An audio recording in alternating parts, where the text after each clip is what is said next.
Antoine. Et alors, pour ceux qui se demandaient, pour le tutoiement, c'est quand?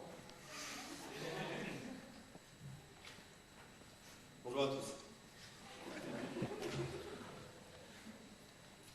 Bon, ça va faire un peu redite sur certains points, et puis monsieur, parce qu'on ne s'est pas exilé à 10 mois, on a pu se coordonner. Ce sera plus bref. Donc bonjour, ça y est. Comme nous a dit un de nos instrus un jour en module 3, pour ceux qui étaient dans mon groupe, on a atteint le fameux bol de sangria. Cherchez pas cette image. On est donc tous diplômés. Je pense que pour vous tous c'est un gros bonheur, mais l'effet procuré est quand même assez étrange. En parlant récemment avec mon Yann et mon Jean-Luc, on se disait que ça faisait déjà 3 ans qu'on avait mis le pied dans cette école, et plus précisément qu'on avait mis le pied dans un 9 mètres carrés de Bagdad. J'entends bien sûr Blériot. Ah, Blériot, sa petite odeur de fumée, qui rappelle un peu un t-shirt roulé en boule dans le coin d'une chambre après une rude séance d'exercice physique, et qu'on aurait oublié là négligemment en attendant que par un processus chimique, une certaine forme bactériologique me prenne vie. Ah, Blériot, où tout un chacun peut être surpris en tenue d'Adam,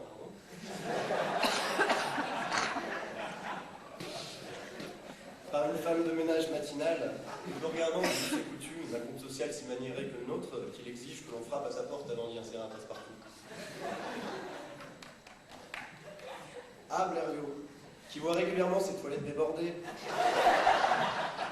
créant ainsi un petit fluide taquin qui attend l'aube pour ramper timidement le long du couloir, et s'immiscer si coquinement sous les portes de chambre, créant ainsi l'opportunité de se voir offrir un bain-pied matinal dès le lever. Et enfin Blériot et son isolation sonore qui permet de créer ce climat convivial.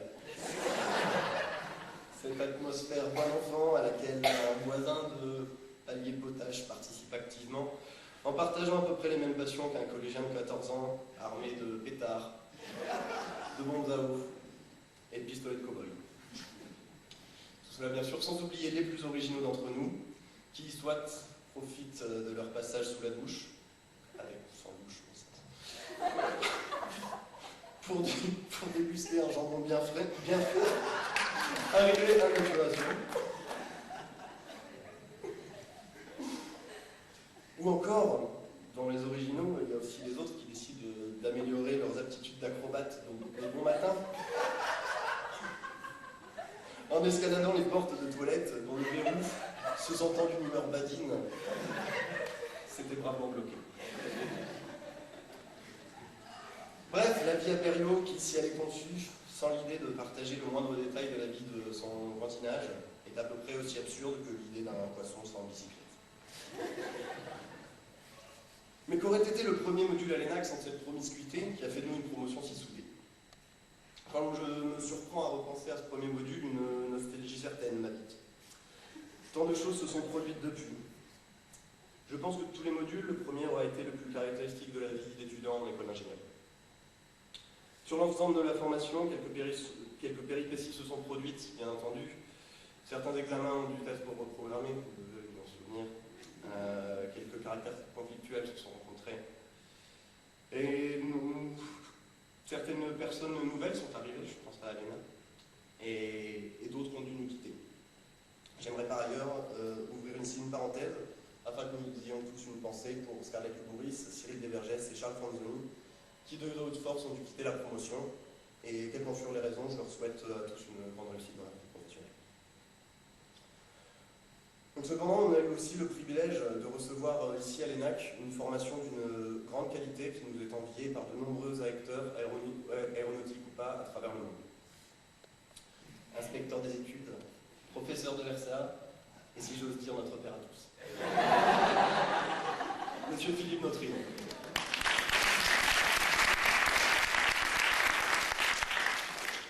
Nous avons eu la chance de vous garder à travers l'intégralité de notre cursus, ce qui est assez rare pour une promotion d'ITNAP. Comme l'a dit M. Zizis, souvent les inspecteurs des études changent quand on les juge un peu trop. Donc merci de nous avoir épaulés, de nous avoir supportés, ce dans tous les sens du terme, d'avoir su être juste et honnête en restant fidèle à vos principes et d'avoir envoyé une quantité astronomique de mails dans notre intérêt. Vous nous avez un jour promis que le jour où nous ferions entièrement partie de la grande famille de la DGAC, nous aurions le droit de vous tutoyer, de vous considérer comme un collègue. J'ai donc envie de te dire... Allez mon petit filou, on va se boire un coup. Il me semble même qu'on avait parlé de se faire une bise un jour en France.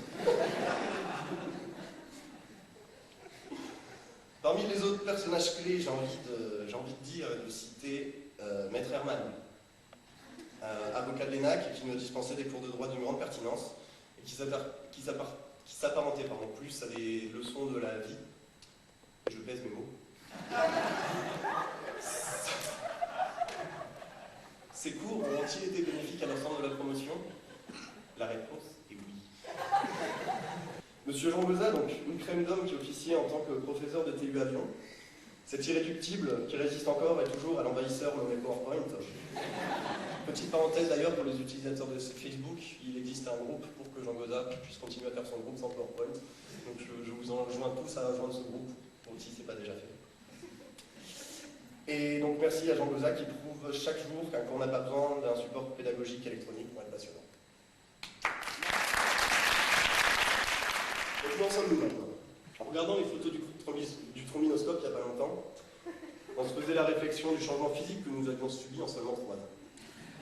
J'aimerais vous regarder dans les yeux et vous affirmer sans ciller que ces changements seront les derniers.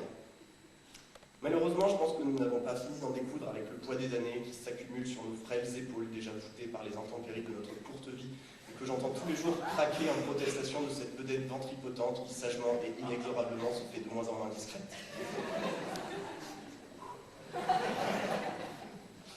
Il nous reste l'espoir de nous bonifier avec l'âge. Et si seulement ces changements physiques, c'était les seuls qui s'étaient opérés. Mais non. Il y a 3 ans, nous étions des enfants, les bébés Knack, on nous appelait.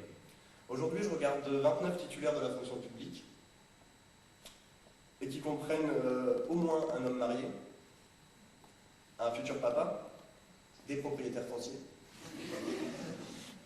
et quelques papas, maris et femmes en puissance. En effet, pour reprendre les paroles d'un couple d'illustres, elle.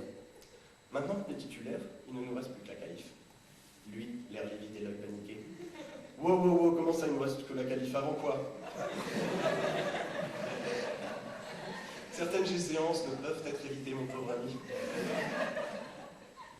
Une page se tourne aujourd'hui, et chacun d'entre nous se doit de rassembler des efforts pour continuer à écrire sa propre histoire. Je vous souhaite à tous d'y parvenir avec brio, et par là même, de vous épanouir au mieux dans votre nouvelle vie.